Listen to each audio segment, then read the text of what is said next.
पूरी की पूरी क्लास आपकी यहाँ पे एसएससी जीडी को लेकर होने वाली है। यहाँ पे आपके जो प्रीवियस ईयर के जीके जीएस के क्वेश्चंस आए हैं उन क्वेश्चंस के ऊपर हम लोग यहाँ पे चर्चा करेंगे, उन क्वेश्चंस के ऊपर हम लोग यहाँ पे बात करेंगे। ठीक है, बिना किसी देरी के आपकी क्लास को स्टार्ट करते हैं। और एक चीज को सभी लोग याद रखिएगा कि अगर अभी तक आप हमारे चैनल से नहीं जुड़े हैं तो पहले तो चैनल को सब्सक्राइब कर लीजिए और अपने दोस्तों के साथ भी उसको जो है शेयर कर सकते हैं। क्वेश्चन पे पहले जाते हैं कि भारतीय संविधान के किस संशोधन के द्वारा प्रस्तावना में दो शब्द समाजवादी और धर्मनिरपेक्ष जो है वो आपके जोड़े गए थे। ठीक है, संविधान संशोधन समझो आपका होता क्या है। संविधान संशोधन के बारे में अगर बात करते हैं तो संविधान में जो चेंजेस होते रहते हैं उन चेंजेस को आपका क्या बोला जाता है, उन चेंजेस को आपका यहाँ पे संविधान संशोधन बोला जाता है। ठीक है ना, आप यहाँ पर ये भी याद रखेंगे कि सर जो भी चेंजेस होते हैं उन चेंजेस को हमारा यहाँ पर क्या बोलते हैं, चेंजेस को हमारा संविधान संशोधन बोलते हैं, पहली चीज। अब किसमें यहाँ पर हुआ, 28वां संविधान संशोधन हुआ था, 40वां हुआ था, 42वां हुआ था या फिर आपका 52वां हुआ था। ठीक है, तो यहाँ पर से समझो 42वां संविधान संशोधन होता है जो कि आपका 1976 में होता है। ठीक है ना, कब होता है ये आपका 1976 में 42वां संविधान संशोधन होता है, जहां पर आपका क्या हो जाता है, जहां पे समाजवादी, ठीक है ना, समाजवादी का मतलब समझ रहे हो क्या, समाजवादी और आपका धर्मनिरपेक्ष जोड़ा गया। ठीक है ना, असल में अगर हम लोग बात करते हैं तो समाजवादी, धर्मनिरपेक्ष और इसी के साथ में आपका क्या हो जाता है कि राष्ट्र की अखंडता। ठीक है ना, संशोधन जो आपका होता है इसमें समाजवादी, धर्मनिरपेक्ष, जिसका मतलब आपका क्या हो जाता है, जिसका मतलब हो जाता है कि जो राष्ट्र है, ठीक है ना, इस राष्ट्र की यहाँ पर क्या हो जाएगी, अखंडता। ठीक है ना, इस राष्ट्र की अब क्या हो जाती है यहाँ पे अखंडता के बारे में यहाँ पर क्या करा गया, डिस्कशन करा गया या फिर आपका चर्चा करा गया। ठीक है ना, कहेंगे सर बिल्कुल ठीक है, और हम लोग यहाँ तक समझ गए। और बेसिकली अगर हम लोग बात करते हैं तो ये जो आपकी प्रस्तावना रखी गई थी या फिर ये संशोधन होता है, किसी भी संशोधन से पहले क्या रखी जाती है, तो किसी भी संशोधन से पहले प्रस्तावना रखी जाती है कि एक अच्छा सा जो नोटिस है उसको तैयार करा जाता है, रखा जाता है कि भाई ये चीज जो हम यहाँ पे ऐड करना चाहते हैं। तो उस प्रस्तावना को संविधान की कुंजी जो है नाम दिया गया था। जब ये आपके संशोधन के लिए जो प्रस्तावना रखी गई थी इसको आपका क्या नाम दिया गया था, तो आप लोग सभी लोग यहाँ पर याद रखिएगा कि इसको संविधान की कुंजी जो है वो आपका नाम दिया गया था। ठीक है, क्लियर सभी को यहाँ तक, बोलेंगे सर बिल्कुल हमको यहाँ तक क्लियर है। ठीक है, अगला क्वेश्चन देखिए हमारे पास क्या दे रखा है। जब राष्ट्रपति और उपराष्ट्रपति दोनों अस्थायी रूप से कौन काम करता है। ठीक है ना, देखो राष्ट्रपति है, ठीक है, और उपराष्ट्रपति है, अस्थायी रूप से जो यहाँ पर है वो कौन काम करता है, संसद के दोनों सदनों द्वारा नामित कोई व्यक्ति या लोकसभा का अध्यक्ष या फिर राज्यसभा का सभापति या फिर भारत का मुख्य न्यायाधीश। ठीक है, फिर से समझो, जब यहाँ पे भारत का राष्ट्रपति और उपराष्ट्रपति दोनों का अस्थायी रूप हो, मतलब जो पद है वो यहाँ पे रिक्त हो, तो वहां पर कौन काम करता है, संसद के दोनों सदन काम करेंगे या फिर लोकसभा का अध्यक्ष या फिर राज्यसभा का आपका उपसभापति या फिर भारत का मुख्य न्यायाधीश।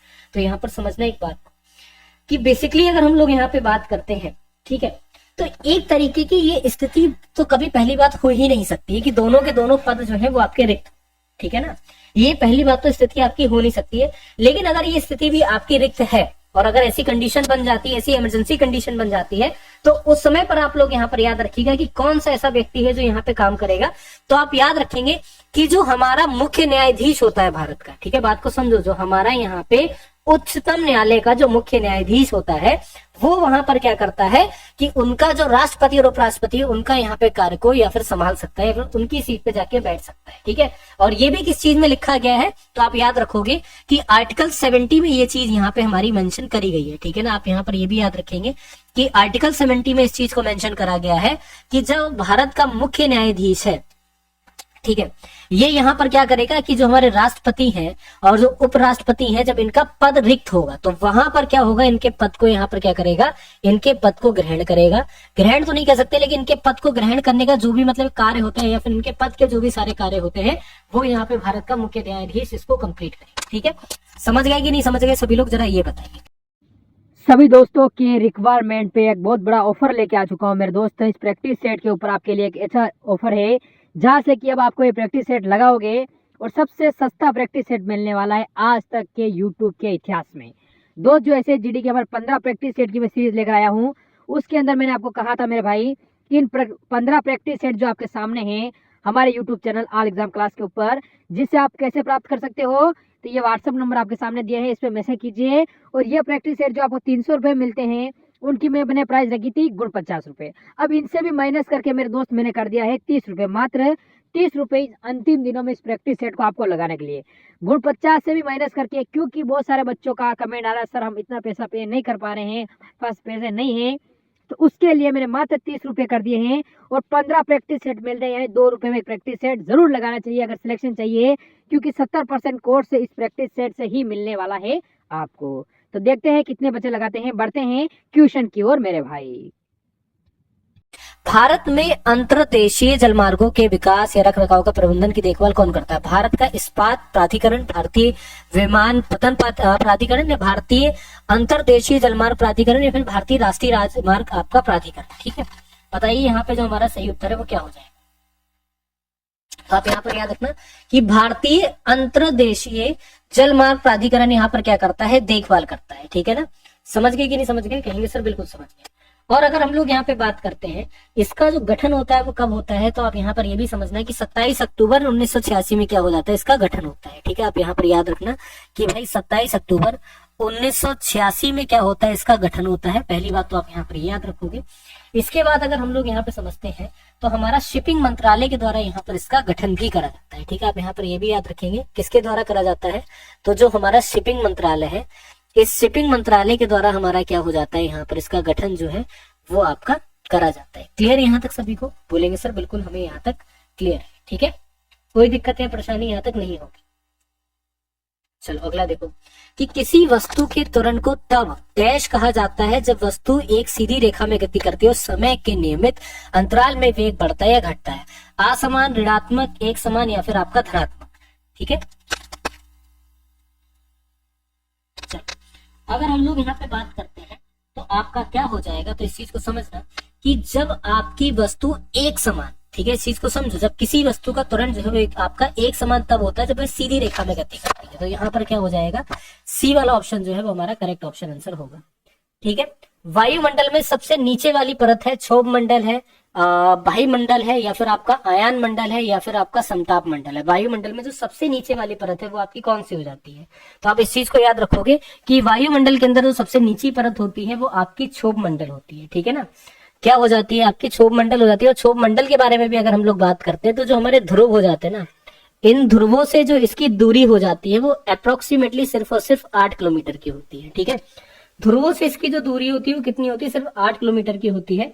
और जो हमारी विषुवत रेखा है उससे क्या हो जाती है, कम से कम लगभग ये आपकी एक तरीके से 18 किलोमीटर की इसकी दूरी होती है। ठीक है, दोनों बातों को याद रखना, ऊंचाई की बात करना है। ठीक है ना, 18 किलोमीटर की ऊंचाई इसकी क्या होती है, विषुवत रेखा से होती है।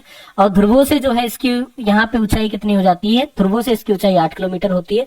अब कहीं कहीं पर क्या होता है, कॉम्पिटिटिव एग्जाम का मीन से सिर्फ आपको कंफ्यूज करना, और इसमें अगर इस क्वेश्चन में इतना कंफ्यूज कर सकता है कि आपसे यहाँ पे क्षोभ मंडल न लिखते हुए इसका दूसरा नाम दे देगा। दूसरा नाम यहाँ पर आपका क्या बोल देगा कि भाई मान लो क्षोभ मंडल नहीं, इसको संवहन या फिर आपका अधोम मंडल भी बोलते हैं।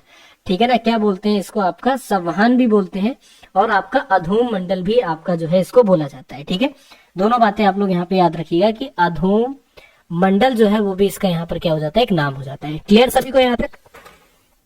चलिए बिल्कुल क्लियर हो गया होगा कि भाई छिली हुई जो सब्जियां होती है उसको धोने से कौन सा विटामिन जो है निकाला जाता है। देखो फिर से पढ़ लो एक बार, छिली हुई सब्जियों को धोने से कौन सा विटामिन जो है निकल जाता है, vitamin A, vitamin C, vitamin D या विटामिन ई। एक चीज को बड़े ध्यान से समझना कि अगर हम लोग छिली हुई विटामिन के बारे में बात करते हैं, जैसे उनको धोया जाता है तो उनमें से विटामिन सी जो है वो आपका क्या हो जाता है, निकल जाता है। और अगर इसी के अलावा हम लोग यहाँ पे बात करते हैं तो विटामिन सी जो है वो आपका किस किस में होता है। सबसे पहली चीज आप यहाँ पर याद रखोगे, विटामिन सी जो होता है वो एक तरीके का आपका एस्कॉर्बिक अम्ल भी होता है। ठीक है ना, क्या हो जाता है, एस्कॉर्बिक एसिड भी इसको बोला जाता है, फिर इसको आपका एस्कॉर्बिक अम्ल भी बोला जाता है। ठीक है, बोलेंगे सर बिल्कुल ठीक है, यहाँ तक समझ गए कि इसको एस्कॉर्बिक अम्ल या फिर एस्कॉर्बिक एसिड भी बोला जाता है।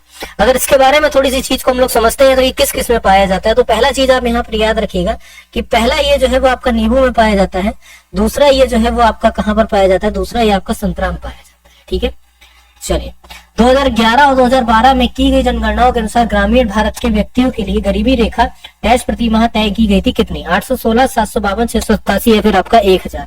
तो यहाँ पर याद रखिएगा उस समय पर जो है वो गरीबी रेखा कितनी यहाँ पर निर्धारित करी गई थी, तो वो आपकी 816 रुपए निर्धारित करी गई थी। और शहर वाले लोगों के लिए गरीबी रेखा जो थी वो आपकी कितनी निर्धारित करी गई थी, 1000 रुपए आपकी निर्धारित करी गई। ठीक है, चलिए भारत में राष्ट्रीय आय की गणना निम्नलिखित में से किन संस्था के द्वारा जो है वो आपकी करी जाती है? चलो जल्दी से बताओ कि यहाँ पे जो हमारा सही उत्तर है वो आपका क्या हो जाएगा।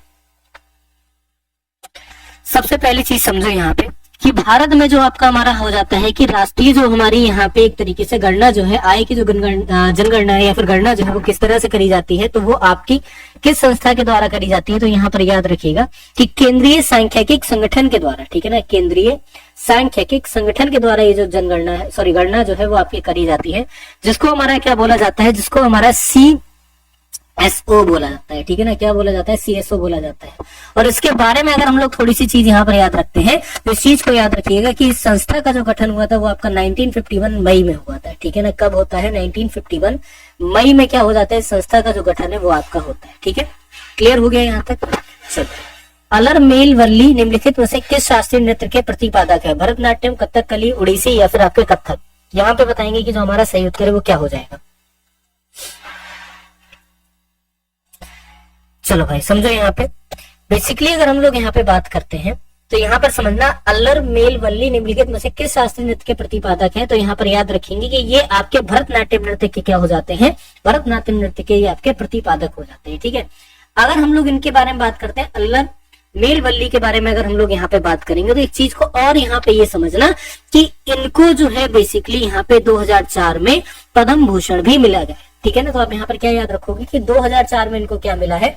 तो 2004 में इनको पद्म विभूषण भी मिला है, ठीक है। तो यहाँ पर आप याद रखेंगे कि सर जो पद्म भूषण का पुरस्कार है वो इनको कब मिलता है? 2004 में भी मिलता है। इस चीज को भी हम लोग याद रखेंगे। और किस शास्त्रीय नृत्य से प्रतिपादक करते हैं? तो भरतनाट्यम से आपके प्रतिपादक करते हैं, ठीक है। भारत सरकार ने वर्ष में आयुष्मान भारत प्रधानमंत्री जन आरोग्य योजना ABPM जय को मंजूरी दी थी। कब मंजूरी दी थी आपको बताना है, ठीक है। यहाँ पर याद रखिएगा कि आयुष्मान भारत प्रधानमंत्री जो जन आरोग्य योजना है इसको मंजूरी 2018 में मिलती है, ठीक है। आप पहली चीज तो यहाँ पर याद रखोगे कि जो मंजूरी है वो आपकी कब मिलती है? 2018 में मिलती है। और थोड़ा सा हम लोग यहाँ पे समझते हैं कि इसका जो मुख्य उद्देश्य था ना कि जितने कमजोर वर्ग के जो लोग हैं, ठीक है ना, यहाँ पर याद रखिएगा एक पॉइंट को यहाँ पर याद रखिएगा कि जो कमजोर वर्ग के लोग हैं, ठीक है, इनको यहाँ पर क्या करना, ठीक है, जो कमजोर वर्ग के लोग हैं इनको यहाँ पे एक तरीके से स्वास्थ्य बीमा के लिए मुहैया करवाना है। फिर कमजोर लोगों को स्वास्थ्य बीमा करवाना, ठीक है ना।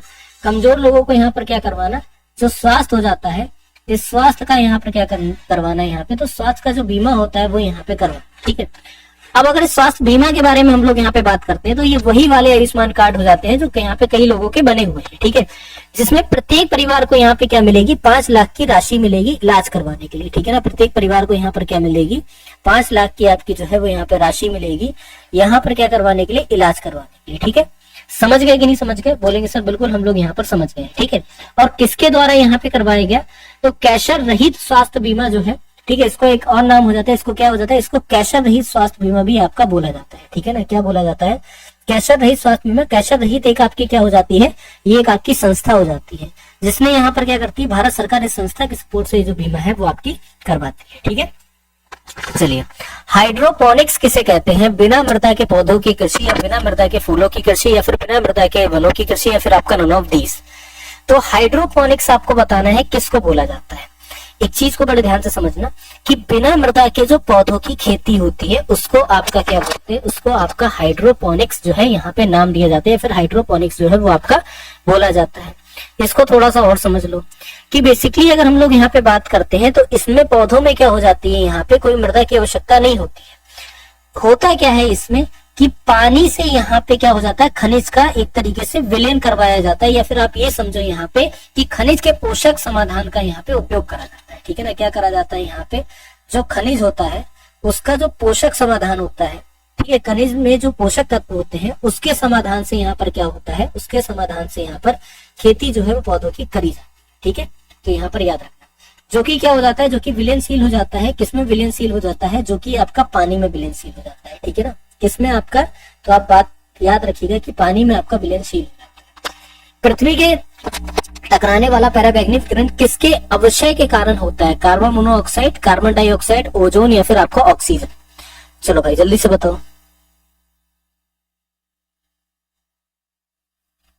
ठीक है, समझो। अगर हम लोग बात करते हैं तो किसके यहाँ पर टकराने से अवक्षय हो जाता है? तो आप याद रखिएगा ओजोन के टकराने से यहाँ पर क्या हो जाता है? अवक्षय हो जाता है।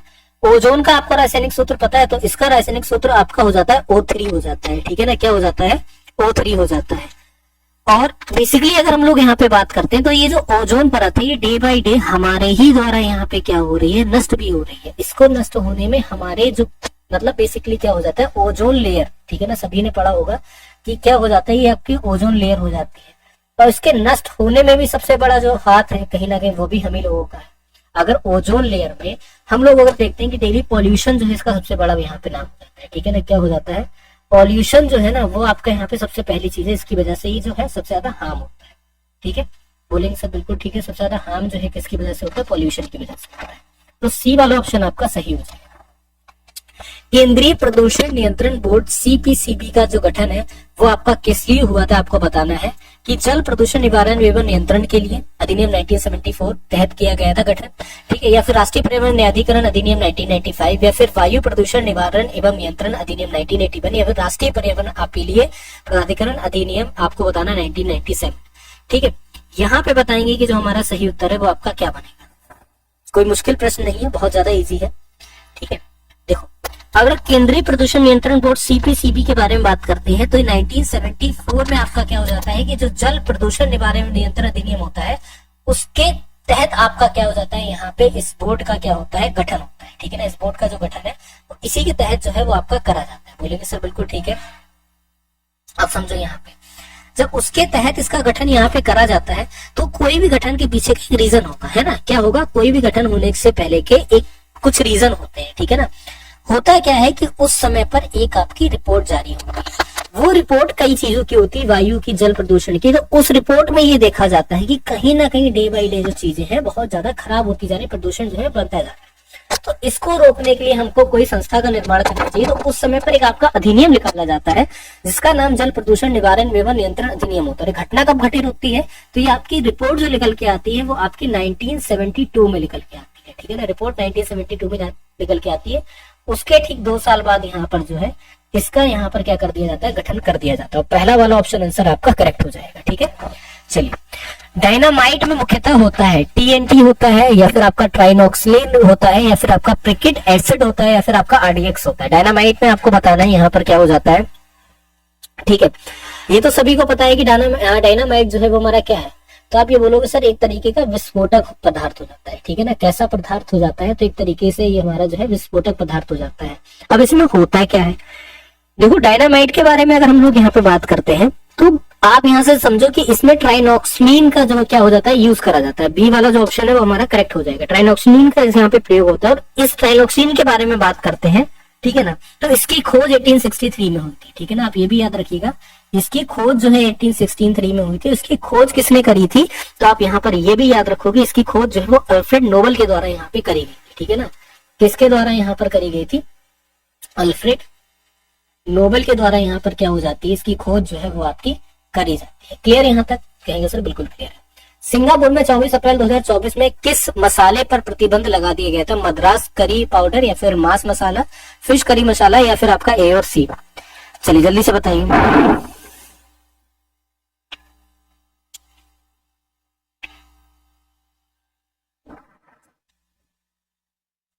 देखो, सिंगापुर में 24 अप्रैल 2024 को किस मसाले पर जो है प्रतिबंध लगा दिया गया था। अगर हम लोग यहाँ पे बात करते हैं तो 24 अप्रैल 2024 के बारे में अगर हम लोग यहाँ पे बात करें तो होता क्या है, वहां पे बेसिकली एक आपका ग्रुप है जिसको फूड एंड एनवायरमेंट आपका हाइजीन डिपार्टमेंट है, ठीक है ना। क्या हो जाता है, ग्रुप आपका हो जाता है, या फिर आप ये समझे डिपार्टमेंट हो जाता है जिसको फूड, ठीक है, इसका नाम हाँ फूड एनवायरमेंट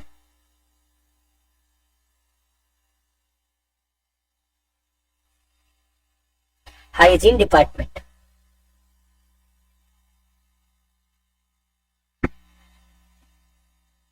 ठीक है ना। ये आपका यहाँ पर हो जाता है फूड एनवायरमेंट हाइजीन डिपार्टमेंट हो जाता है। इस डिपार्टमेंट में बेसिकली क्या होता है कि यहाँ पे क्या हो जाता है कि जो फूड सेफ्टी का ही डिपार्टमेंट है, ये भी आप यहाँ पर याद रखना है कि सिंगापुर में ये जो है फूड सेफ्टी का आपका क्या हो जाता है, डिपार्टमेंट हो जाता है। तो ये क्या करता है, वहां पे जो हमारे MDH वाले मसाले हैं, ठीक है ना, आप यहाँ पर याद रखना कि MDH वाले जो मसाले हैं उसमें आपका क्या हो जाता है, मद्रास का जो करी पाउडर है, ठीक है ना, क्या हो जाता है, MDH का जो मद्रास का जो करी पाउडर है इस पर यहाँ पर क्या कर दिया जाता है, रोक लगा दिया जाता है। अब रोक क्यों लगाया जाता है, इसकी जो पैकेजिंग होती है ना, ठीक है ना, आप यहाँ पर ये भी याद रखोगे कि इसकी जो पैकेजिंग होती है उस पैकेजिंग के चलते इस पर रोक लगाया जाता है, क्योंकि उस पैकेजिंग के चलते ये था कि उस पैकेजिंग की वजह से कैंसर का, ठीक है ना, कैंसर जो है पैदा यहाँ पर ज्यादा हो रहा था, ठीक है ना, क्या हो रहा था, कैंसर पैदा ज्यादा हो रहा था, इसीलिए इस पर रोक लगा दी जाती है, ठीक है। भारतीय स्वतंत्रता आंदोलन के संदर्भ में 1932 में ग्रेट ब्रिटेन में निम्नलिखित में से किस प्रधानमंत्री ने सांप्रदायिक निर्णय या फिर आपका क्यूनल अवार्ड की घोषणा की थी? नेविल चैम्बरलेन या फिर आपका सेंटली बॉल्डविन या फिर सर विंस्टन चर्चिल या फिर आपके जेम्स रैमजे आपके मैकडोनाल्ड। यहाँ पे बताना है कि जो हमारा सही उत्तर है वो क्या हो जाएगा, ठीक है। भारतीय स्वतंत्रता आंदोलन के संदर्भ में 1932 में ग्रेट ब्रिटेन में निम्नलिखित में से किस प्रधानमंत्री ने सांप्रदायिक निर्णय या फिर आपकी कम्युनिकल अवार्ड की घोषणा की थी? यहाँ पे सही उत्तर बताएंगे क्या होगा, ठीक है। चलिए अगर हम लोग यहाँ पे बात करते हैं तो 1932 में ब्रिटेन के प्रधानमंत्री जेम्स रैमजे के द्वारा यहाँ पर क्या हो जाते हैं, मैकडोनाल्ड के द्वारा यहाँ पर इस अवार्ड की क्या करी गई थी, घोषणा जो है वो आपकी करी गई थी, ठीक है। क्लियर। अगला क्वेश्चन देखिए कि गांधी जी ने सविनय अवज्ञा आंदोलन कब प्रारंभ किया था? वर्ष 1930 में आपका स्टार्ट करा था या फिर 1931, 32 या फिर आपका 1933, ठीक है। चलिए जल्दी से बताएंगे। तो यहाँ पर याद रखिएगा सविनय अवज्ञा आंदोलन को ही दांडी मार्च भी बोला जाता है, ठीक है। आप यहाँ पर ये भी याद रखेंगे कि ये जो हमारा यहाँ पे लिखा हुआ है इसी को हमारा क्या हो जाता है, इसी को हमारा यहाँ पे दांडी मार्च भी नाम दिया गया है या फिर दांडी मार्च भी बोला जाता है। पहली चीज तो आप लोग यहाँ पर याद रखोगे, ठीक है। अब ये जो दांडी यात्रा थी, ठीक है ना, अब यहाँ पर क्या था कि इसी दांडी यात्रा को स्टार्ट करा गया। इसके बारे में बताता हूँ। ये जो दांडी यात्रा है वो आपकी कब स्टार्ट करी गई थी? 79 लोगों के समर्थन से यात्रा जो है वो आपकी स्टार्ट होती है। और कब स्टार्ट होती है तो आप यहाँ पर याद रखोगे कि 12 मार्च को 1930 को ये आपकी यात्रा जो है वो आपकी स्टार्ट होती है। बोलेंगे सर बिल्कुल ठीक है, यात्रा हमारी स्टार्ट हो जाती है। अब इन्होंने ही इसको जो है बेसिकली नाम दे दिया था, इसको आपका सविनय अवज्ञा आंदोलन और नमक कानून तोड़ो आंदोलन बोला जाता है, ठीक है ना। क्या बोला जाता है? नमक कानून तोड़ो या नमक तोड़ो कानून जो है वो इसको यहाँ पे नाम दिया जाता है, ठीक है। क्लियर हो गया होगा। तो पहला वाला ये जो है वो हमारा सही उत्तर। 11 जुलाई को प्रत्येक वर्ष डैश के रूप में मनाया जाता है? विश्व जनसंख्या दिवस, विश्व पर्यावरण दिवस, विश्व स्वास्थ्य दिवस या फिर आपका विश्व जल दिवस। 11 जुलाई आपको बताना है प्रत्येक दिवस किस नाम से मनाया जाता है। तो आप यहाँ पर याद रखना कि 11 जुलाई प्रत्येक वर्ष जो है वो आपका यहाँ पे जनसंख्या दिवस के उससे मनाया जाता है, ठीक है ना। और कब यहाँ पर? तो 1987 से जो है ये डे आपका मनाया जा रहा है। कब से मनाया जा रहा है? तो आप यहाँ पर ये भी याद रखोगे कि 11 जुलाई 1987 से डे जो है वो आपका यहाँ पे मनाया जा रहा है, ठीक है। ड्यूरेंट रेखा किन दो देशों की सीमा है? ड्यूरेंट रेखा के बारे में बात करते हैं तो पाकिस्तान और अफगानिस्तान के बीच की क्या हो जाती है? आपकी सीमा हो जाती है हमारी कौन सी? यहाँ पे ड्यूरेंट रेखा हो जाती है, ठीक है।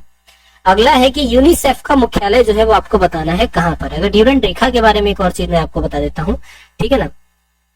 होता है क्या है कि ड्यूरेंट रेखा जो है ये आपके अफगानिस्तान और पाकिस्तान के बीच की लाइन हो जाती है, ठीक है। और अगर हम लोग यहाँ पे बात करते हैं तो ये जो लाइन है वो आपकी 18 नहीं, ठीक है, चलो ठीक है, इसको इतना याद रखो। खैर, यूनिसेफ का मुख्यालय आपको बताना है कहाँ पे। तो यूनिसेफ के मुख्यालय के बारे में बात करते हैं तो न्यूयॉर्क यूएसए में हो जाता है, ठीक है। न्यूयॉर्क आपका यूएसए में हो जाता है, ठीक है। क्लियर। और इसकी स्थापना कब हुई थी? तो इसकी स्थापना जो है यहाँ पे बाल कल्याण के मुख्य उद्देश्य जो है इसकी स्थापना हो जाती है। क्या हो जाती है यहाँ पे कि जो बाल कल्याण है, ठीक है, उसके यहाँ पर क्या हो जाती है? बाल कल्याण का एक तरीके से मुख्य उद्देश्य था बाल कल्याण। और ये आपकी कब होती है? 1946 में होती है। क्लियर। चलिए अब अगला देखिए यहाँ पर क्या है कि मानव दृश्य प्रणाली द्वारा अनुभव किए जाने वाले प्रकाश को मापने के लिए यहाँ पे प्रकाश समिति की मूल एसआई मात्रक आपको बताना है क्या है। चलो भाई जल्दी से बताओ यहाँ पे हमारा सही उत्तर क्या होगा। चलिए आपको बताना है कि प्रकाश समिति का फोटोमेट्री का मूल एसआई मात्रक क्या है। मोल है, एम्पियर है, कैंडल है या फिर आपका कैंडेला है। तो अगर हम लोग यहाँ पे बात करते हैं तो इसका जो मूल मात्रक हो जाता है, ठीक है, मानव दर्श प्रणाली के अनुसार अगर हम लोग देखेंगे उसका जो अध्ययन करा गया है उसके अनुभव से अगर हम लोग यहाँ पे बात करते हैं तो प्रकाश समिति का एसआई मात्रक जो है वो आपका कैंडेला हो जाता है, ठीक है, शॉर्ट में सी और डी, ठीक है। और अगर हम लोग इसके, चलो इतना ही रखो, इसको डिटेल में नहीं, ठीक है। यूएसबी का प्रयोग किस लिए करा जाता है? बहुत कॉमन सा क्वेश्चन है कि यूएसबी का जो प्रयोग है तो यहाँ पर क्या हो जाता है? एक तरीके का पोर्ट टाइप है पहली चीज, ठीक है ना। क्या हो जाता है? किसके लिए होता है? तो पोर्ट टाइप हो जाता है बस। अगला है कि क्षारक लाल लिटमस पत्र को कर देता है बैगनी, गुलाबी, नीला या फिर पीला। तो यहाँ पर याद रखना कि जो क्षारक होता है वो जो लाल लिटमस पेपर होता है ना, उसको किस तरीके का कर देता है, उसको नीला कर देता है। ठीक है ना, क्या कर देता है, यहाँ पे नीला कर देता है। तो ये लिटमस पेपर का वर्क क्या होता है, लिटमस पेपर का दो एक तरीके से बेसिकली क्या होता है, ये जो यहाँ पे विलियन होते हैं, ठीक है ना, क्या हो जाते हैं, जो आपके जो विलियन होते हैं, ये विलियन कैसे हैं, ये विलियन आपके अम्लीय हैं। ठीक है, पहली चीज ये विलियन आपके जो है वो यहाँ पे क्षारीय है। इन दोनों के बारे में बताता है कि विलियन अम्लीय है या फिर क्षारीय। ठीक है, इस लिटमस पेपर का वर्क ही यही है। और कैसा कर देता है ये आपका, तो ये आपका नीला कर देता है बस। अगला, निम्नलिखित में से मूल अधिकारों का संरक्षक कौन है, विधायिकी है, कार्यपालिका है, राजनीतिक दल है या फिर आपकी न्यायपालिका है। तो यहाँ पे आपको बताना है कि जो हमारा सही उत्तर है वो आपका क्या हो जाएगा। तो यहाँ पर समझो कि मूल अधिकारों का संरक्षक जो है वो यहाँ पर किसको बोला जाता है, तो वो आपकी न्यायपालिका हो जाती है। ठीक है ना, क्या हो जाती है, वो आपकी यहाँ पे न्यायपालिका हो जाती है। अब यहाँ पे अगर हम लोग बात करते हैं तो जब जब किसी के मूल अधिकारों का हनन होता है, किसी व्यक्ति के द्वारा करा जाता है, तो आप यहाँ पर एक बात को जरूर याद रखना कि वो क्या हो जाता है कि उसके अगर आर्टिकल्स के बारे में बात करते हैं तो उसके खुद के अधिकार कहाँ पे देखने को मिलते हैं, तो आर्टिकल 32 में देखने को मिलता है। ठीक है, और आर्टिकल 226 में देखने को मिलता है। और वो अपने मामले को उच्च न्यायालय तक भी ले जा सकता है। इस चीज को याद रखना है कि कभी भी किसी का मूल अधिकार हार्म होता है तो उसके मूल अधिकारों का वर्णन वो कहाँ पे मिलता है, आर्टिकल 32 में। और आर्टिकल आपका 226, ठीक है ना, 226 में मिलता है। और वो अपने इन अधिकारों के लिए कहाँ तक जा सकता है, अपने इन अधिकारों के लिए वो आपका उच्च न्यायालय तक भी जा सकता है। इस बात को आप लोग यहाँ पे याद रखें। ठीक है, चलिए, राजस्थान की विवाहित महिलाओं के द्वारा मनाया जाने वाला गणगौर वार्षिक त्योहार हिंदू माह में मनाया जाता है। कब, कार्तिक में मनाया जाता है, अश्विन में मनाया जाता है, फागुन में मनाया जाता है या फिर आपका चैत्र में मनाया जाता है। ठीक है, तो राजस्थान में जो विवाहित महिलाएं होती हैं और इन महिलाओं के बारे में बात करते हैं तो आपका गणगौर त्योहार जो है वो आपका सबसे पहली चीज चैत्र माह में मनाया जाता है। ठीक है, चैत्र माह की तृतीय तिथि को। ठीक है, ये भी यहाँ पर याद रखना, ये जो चैत्र माह होता है इसकी जो यहाँ पे तृतीय जो तिथि हो जाती है, इस दिन क्या हो जाता है, इस दिन ये आपका त्योहार जो है वो आपका मनाया जाता है। पहली बात तो आप यहाँ पर ये याद रखो। ठीक है, अब इस तृतीय तिथि में भी हम लोग बात करते हैं तो यहाँ पर क्या हो जाता है कि माता जो देवी, हमारी जो देवी माता पार्वती है, ठीक है, उनके गौर रूप को मनाया जाता है और इसको गौरी तृतीय भी नाम दिया जाता है। ठीक है ना, क्या नाम देते हैं इसको, इसको जो है यहाँ पे गौरी तृतीय भी बोला जाता है। क्लियर, चलिए, लोकसभा अध्यक्ष को अपना त्यागपत्र किसको संबोधित करना होता है, चलिए जल्दी से बताएंगे। जो लोकसभा अध्यक्ष है अगर ये अपना त्यागपत्र संबोधित करेगा तो किसको करेगा, भारत के प्रधानमंत्री को करेगा, भारत के राष्ट्रपति को करेगा, या भारत लोकसभा के उपाध्यक्ष को करेगा, या फिर आपका संसदीय कार्य मंत्री को करेगा। ठीक है ना, चलो जल्दी से बताओ किसके द्वारा यहाँ पर ये चीज जो है, ठीक है, इसके द्वारा करी जाएगी। तो लोकसभा अध्यक्ष को जो अपनी त्यागपत्र देना होता है, जो अपना त्यागपत्र को संबोधित करता है जाके, तो वो किसको संबोधित करेगा, बहुत छोटी सी बात है, अपना त्यागपत्र जो यहाँ पर हो जाता है वो यहाँ पे सबसे पहली चीज यहाँ पर समझो। ठीक है, देखो, संविधान का जो हमारा आर्टिकल 93 कहता है उसके अनुसार से क्या होता है कि वो एक खुद भी एक अध्यक्ष है, लोकसभा का अध्यक्ष खुद भी एक अध्यक्ष है। ठीक है, तो ऐसा तो है नहीं, ठीक है, जो खुद से एक अध्यक्ष है वो जाके यहाँ पर क्या करेगा, जो बाकी के मेंबर हैं उनको जाके देगा। असल में इसको जो चयनित करा जाता है लोगों के द्वारा, उपाध्यक्ष के द्वारा ही लोकसभा के अध्यक्ष को चुना जाता है। पहली बात, इस चीज को याद रखना। और आर्टिकल 93 क्या कहता है, आर्टिकल 93 ये कहता है कि अध्यक्ष और उपाध्यक्ष दोनों में से कोई भी अगर अपना त्यागपत्र देना चाहेंगे, ठीक है ना, कोई भी अपना त्यागपत्र देना चाहेंगे तो यहाँ पे लोकसभा के उपाध्यक्ष को, अब मान लो अध्यक्ष किसको यहाँ पे त्यागपत्र देगा, तो अध्यक्ष जो त्यागपत्र है वो उपाध्यक्ष को देगा, उपाध्यक्ष त्यागपत्र किसको देगा, तो उपाध्यक्ष अपना त्यागपत्र यहाँ पे अध्यक्ष को देगा। तो ये एक दूसरे को यहाँ पर क्या देंगे, त्यागपत्र यहाँ पर अपना देंगे। ठीक है, मुद्रास्फीति के दौरान कर की दरों में निम्नलिखित में से क्या होगा, वृद्धि होगी, कमी होगी, स्थिर बने रहेंगे या फिर आपके घट बढ़ जाएंगे। ठीक है, मुद्रास्फीति आपसे पूछ रहा है। देखो, मुद्रास्फीति के बारे में बात करते हैं तो कीमत का जो स्तर है उसमें क्या हो जाती है, वृद्धि हो जाती है। ठीक है ना, तो यहाँ पर क्या हो जाएगा, पहला वाला ऑप्शन आपका करेक्ट होगा। हर्षवर्धन को किसने पराजित किया था, प्रभाकर वर्धन ने, पुलकेशिन द्वितीय ने, नरसिंह वर्मा ने या फिर आपके शशांक ने। हर्षवर्धन के बारे में पूछा जा रहा है। तो अगर हम लोग यहाँ पे बात करते हैं तो पुलकेशिन द्वितीय के द्वारा यहाँ पर करा गया था, लेकिन ये चीज पता कहाँ से चलती है, तो इस चीज को अगर हम लोग बात करते हैं पता कहाँ से चलती है, तो अहोल अभिलेख जो थे आपके, ठीक है ना, क्या हो जाता है, अहोल जो आपके अभिलेख हो जाते हैं, इन अभिलेखों से क्या हो जाती है, इस चीज का पता चलता है, ठीक है ना। एहोल अभिलेखों से क्या हो जाता है, इन चीज का पता चलता है कि पुलकेशिन तृतीय जो है, ठीक है, इसने क्या करा था, हर्षवर्धन को पराजित करा था। पहली चीज तो आप लोग यहाँ पर याद रखो, ठीक है। अब पुलकेशिन तृतीय था कौन, तो चालुक्य नरेश, इसका पुलकेशिन तृतीय जो है पूरा नाम हो जाता है, ठीक है। और हर्षवर्धन को कहाँ पे, तो नर्मदा नदी के तट पर, ठीक है ना, कहाँ पर, आपके नर्मदा नदी का जो तट था वहां पर इसने क्या करा था, इसको पराजित करा था। जैव मात्रा को पिरामिड किस परिस्थितिक तंत्र में उल्टा होता है, तालाब, वन, घास स्थल या फिर आपका मैंग्रोव, ठीक है। तो यहाँ पे देखो पारिस्थितिक तंत्र जो होता है वो आपका किसमें आपका हो जाता है, तो आप यहाँ पर याद रखोगे कि ये जो हमारा हो जाता है वो हमारा वन वाले क्षेत्र में यहाँ पर उल्टा हो जाता है, ठीक है ना। चलो, जब इल्ली कैटरपिलर नामक अपने जीवन चक्र में अगले चरण में प्रवेश करने के लिए तैयार होता है तो ये खुद को संभालने के लिए पहले एक जाल बुनता है, इसको डिम्ब कहते हैं, आरंभिक कोकून कहते हैं, प्यूपा कहते हैं या फिर आपका विलंबित कोकून कहते हैं, ठीक है। इल्ली जो होता है एक तरीके का प्यूमा, ठीक है ना, प्यूमा नामक एक जीवन चक्र उसका चलता है। अगर हम लोग यहाँ पे बात करते हैं तो वो क्या करता है, एक जाल बुनता है ना, तो वो जो जाल जो है उसको क्या बोलते हैं, तो उसको आपको प्यूपा बोला जाता है, ठीक है।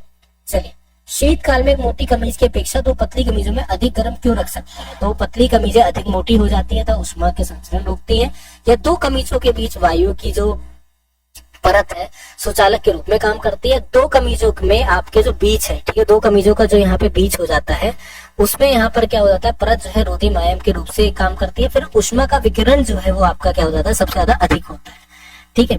यहाँ पे बताएंगे कि जो हमारा सही उत्तर है वो आपका क्या हो जाएगा, जल्दी से बताइए, ठीक है। तो अगर हम लोग यहाँ पे बात करते हैं तो जो हमारा करेक्ट ऑप्शन आंसर होगा वो क्या बनेगा कि दो कमीजों के बीच जो वायु की परत है रोधी माध्यम के रूप में काम करती है, तो ये वाला हमारा सही हो जाएगा।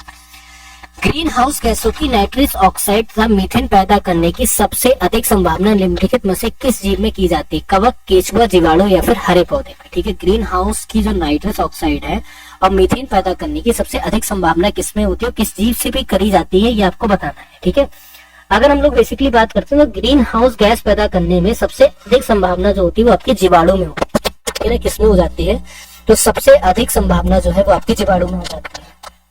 और जीवाणु में भी अगर बात करते हैं तो जीवाणु नाइट्रोजन जो तत्व होते हैं उसी की वजह से यहाँ पर ये अपनी महत्वपूर्ण भूमिका भी निभाते हैं, क्योंकि इनसे जो है नाइट्रोजन तत्व सबसे ज्यादा जो है बनते हैं, ठीक है। उनके अंदर भी सबसे ज्यादा नाइट्रोजन तत्व भी होते हैं। निम्नलिखित में से समानता लोकमान्य के नाम से जाने जाते थे, कौन जाने जाते थे, ये आपको बताना है, ठीक है। महात्मा गांधी, मोतीलाल नेहरू, बाल गंगाधर तिलक या फिर जवाहरलाल नेहरू। तो बाल गंगाधर तिलक को लोकमान्य के नाम से जाना जाता था, ठीक है ना। और इनके द्वारा एक और भी लाइन थी, स्वराज मेरा जन्मसिद्ध अधिकार है, ठीक है। यहाँ पर ये भी याद रखिएगा कि बाल गंगाधर तिलक के द्वारा इनको जो है किस नाम से, लोकमान्य के नाम से, और इनके द्वारा क्या बोला गया था कि स्वराज्य जो है, ठीक है ना, ये जो स्वराज्य है, स्वराज्य जो है मेरा यहाँ पर क्या हो जाता है, मेरा जन्म सिद्ध अधिकार है, ठीक है ना। ये भी इनके द्वारा यहाँ पे बोला गया था, क्लियर। सूर्य में असीमित ऊर्जा का स्रोत है नाभिकीय विखंडन, नाभिकीय संलयन या फिर पेट्रोल गैस या फिर आपका रासायनिक अभिक्रिया। सूर्य में जो असीमित ऊर्जा है इसका स्रोत क्या हो जाता है, ठीक है ना। तो यहाँ पर याद रखना कि अगर इसकी हम लोग ऊर्जा के बारे में बात करते हैं तो इसका असीमित उपयोग यहाँ पे याद रखेंगे क्या हो जाता है, तो आपका नाभिकीय संलयन जो है वो यहाँ पर क्या हो जाता है, इसका ऊर्जा का स्रोत हो जाता है, ठीक है। One nation one tax one market के लक्ष्य को प्राप्त करने के लिए भारत में इनमें से कौन सा कर पेश किया गया था, प्रतिभूति लेन देन कर, केंद्रीय उत्पाद शुल्क, वस्तु एवं सेवा कर या फिर आपका सीमा शुल्क, ठीक है। देखो अगर हम लोग यहाँ पे बात करेंगे तो ये आपका one nation one tax one market, ये क्या हो जाता है, आपका जीएसटी ही है। और ये आपका कब लागू करा गया था, तो ये जो जीएसटी है सभी को पता होगा, जीएसटी जो आपका लागू होता है वो आपका कब होता है, 1 जुलाई 2017 को आपका लागू होता है। क्लियर हो गया होगा यहाँ तक, ठीक है। चलिए, निम्नलिखित में से कौन यायाति और तुगलक नामक नाटकों के प्रसिद्ध हैं, विजू खोटे आपके प्रसिद्ध हो जाते हैं, ठीक है, या फिर हमारे यहाँ पर मोहम्मद जरूर खयाम या फिर श्री राम लागू या फिर गिरीश कर्नाड जो है यहाँ पे फेमस हो जाते हैं। बताना है कि जो हमारा यहाँ पे सही उत्तर है वो आपका क्या होगा, ययाति और तुगलक नामक नाटकों में सबसे ज्यादा प्रसिद्ध यहाँ पे कौन है, तो ययाति और तुगलक नामक जो नाटक थे तो गिरीश कर्नाड यहाँ पे सबसे ज्यादा फेमस रहे। और एक तरीके से आपके लेखक भी थे, अभिनेता भी थे, फिल्म निर्देशक भी थे। उनके जन्म के बारे में बात करते हैं तो ये मराठी थे, इनका जन्म 19 मई 1938 में हुआ था, ठीक है ना। और सबसे ज्यादा फेमस कहाँ पे है, तो दक्षिण भारतीय जो हमारा रंगमंच है साउथ का जो है, ठीक है, वहां पे फेमस है। और इनको असल में फिल्मों का पितामह भी कहा जाता है, ठीक है। यहाँ पर ये भी याद रखना, गिरीश कर्नाड को यहाँ पर क्या बोला जाता है, तो यहाँ पर नोट करिएगा, इनको फिल्म जो हो जाती है, ठीक है, फिल्मों का पिता महा जो है वो भी आपका कहा जाता है, ठीक है ना। ये इस चीज को आप यहाँ तक याद रखोगे, पितामह इनको बोला जाता है। और कई चीजें जो इनके द्वारा लिखी गई है, ठीक है, एक दो चीजें नहीं है। और इनके जो सिलेबस इनके द्वारा लिखे गए, ये भी याद रखना, इनके द्वारा सिलेबस लिखे गए हैं और वो आज भी सिलेबस जो है ना कर्नाटक के अंदर पढ़ाया जाता है। सिलेबस को कहाँ पढ़ाया जाता है, तो आज भी कर्नाटक में जो इनके द्वारा सिलेबस लिखे गए हैं वो आज भी पढ़ाए जाते हैं। तो एक बहुत ही प्रसिद्ध व्यक्ति थे, इनके बारे में जरूर याद रखिएगा, ठीक है। याद क्या रखना है, इतनी छोटी सी बात है, कोई ज्यादा बड़ी चीज नहीं है। बाकी इनको पुरस्कार भी बहुत से मिले हैं, ठीक है। इनको सबसे पहले साहित्य अकेडमी पुरस्कार मिला, ठीक है। सबसे पहली चीज आप यहाँ पर याद रखना, इनको पुरस्कारों की इनकी गिनती याद रखो, ठीक है, इनसे क्वेश्चन बन सकता है। तो सबसे पहले इनको क्या मिलता है, आपका साहित्य में साहित्य अकेडमी पुरस्कार मिलता है, ठीक है। यहाँ पर नोट करना, साहित्य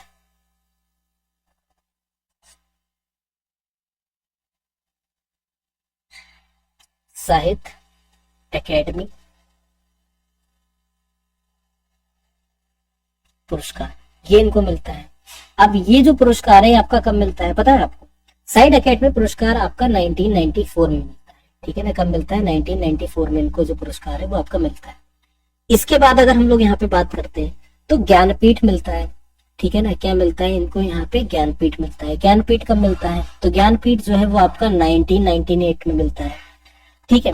इसके बाद इनको पद्मश्री भी मिलता है, ठीक है ना। क्या मिलता है इनको, पद्मश्री भी मिलता है। पद्मश्री कब मिलता है, तो आप यहाँ पर ये भी याद रखिएगा, पद्मश्री इनको 1974 में मिलता है, ठीक है। फिर इनको पद्म भूषण भी मिलता है, ठीक है ना। क्या मिलता है इनको, पद्म भूषण भी मिलता है। ये इनको कब मिलता है, तो 1994 में मिलता है, सॉरी 1992 में मिलता है, ठीक है। तो ये 4 पुरस्कार जो है इनको यहाँ पर मिलते हैं, चारों के नाम पर याद भी रखिए, ठीक है ना। चलिए अगला देखिए क्वेश्चन है कि भारत में कुछ हिस्सों में किसान अपने की पूजा करके पोलो त्योहार जो है मनाते हैं, ठीक है ना। किसकी पूजा करके, किसान अपने खेत और औजार की, पूर्वजों की, या फिर यहाँ पे आपकी क्या नाम, बैल की। तो याद रखेंगे कि अगर कुछ जगह हम लोग यहाँ पे याद रखते हैं तो कुछ हिस्सों में किसान जो अपने बैलों की पूजा करके पोलो त्योहार जो है वो आपका मनाते हैं। इसको इसलिए ये जो पूजा है ये गोवर्धन पूजा का ही प्रतीक भी है, ठीक है ना। तो यहाँ पर याद रखिएगा, बैलों को कहीं ना कहीं किसानों की जीवन रेखा भी बोला जाता है। इस चीज को भी आप याद रखना है कि किसानों की जो जीवन रेखा है वो किसको बोलते हैं, तो बैल को ही किसान की जीवन रेखा भी बोलते हैं, ठीक है। भारतीय रिजर्व बैंक की जो स्थापना है वो कब हुई, देखो भारतीय रिजर्व बैंक क्या है, भारत का केंद्रीय बैंक। अगर आपसे पूछा जाए रिजर्व बैंक क्या है हमारी भारत की, तो आप यहाँ पर याद रखेंगे भारत का केंद्रीय बैंक इसको बोला जाता है, ठीक है ना। क्या बोला जाता है, भारत का केंद्रीय बैंक जो है इसको यहाँ पे नाम दिया जाता है। एक्चुअल में केंद्रीय बैंक भी है भारत का, ठीक है, बोलेंगे सर बिल्कुल क्लियर है। अब अगर हम लोग यहाँ पे बात करते हैं तो इसको सभी बैंकों का संचालक भी कहते हैं, ठीक है ना। इसको क्या बोलते हैं कि जितने के जितने बैंक हैं ये सभी बैंकों का इसको क्या बोला जाता है, सभी बैंकों का यहाँ पर इसको संचालक भी जो है यहाँ पे नाम दिया जाता है, ठीक है ना। क्या करा जाता है, इसको सभी बैंकों का संचालक नाम भी देते हैं। और अगर हम लोग बात करते हैं इसकी स्थापना जो है कब होती है, 1 अप्रैल 1935 को इसकी स्थापना होती है, ठीक है ना। कब हो जाती है, 1 अप्रैल 1935 को इसकी स्थापना होती है। और इसका मुख्यालय कहाँ था, तो इसका मुख्यालय जो है वो आपका मुंबई में था, ठीक है ना। इसका मुख्यालय अभी प्रेजेंट में बात करते हैं तो मुंबई है। तो यहाँ पे 1935 1 अप्रैल 1935 जो है वो आपका सही आंसर। संतोष ट्रॉफी किस खेल से संबंधित है, क्रिकेट है, फुटबॉल है, हॉकी या फिर शतरंज है, ठीक है। तो संतोष ट्रॉफी जो है वो आपका फुटबॉल से रिलेटेड है, ठीक है, बी वाला ऑप्शन हो जाएगा आपका। और अगर हम लोग यहाँ पे बात करेंगे तो सबसे पुरानी फुटबॉल की प्रतियोगिता भी है, ठीक है। संतोष ट्रॉफी प्रतियोगिता सबसे पुरानी प्रतियोगिता थी और ये इससे रिलेटेड थी, ठीक है।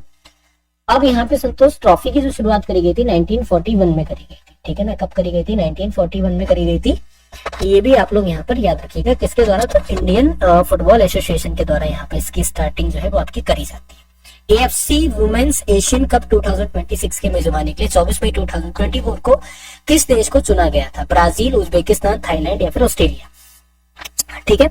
तो यहाँ पे किसको चुना जाता है, तो यहाँ पे ऑस्ट्रेलिया को चुना जाता है। और कब कब आपका, तो आप यहाँ पर याद रखोगे हर प्रत्येक 4 साल में जो गेम है वो आपके हेल्ड होते हैं, ठीक है ना। हर प्रत्येक 4 साल में गेम हेल्ड होते हैं, फुटबॉल टूर्नामेंट होता है, ठीक है।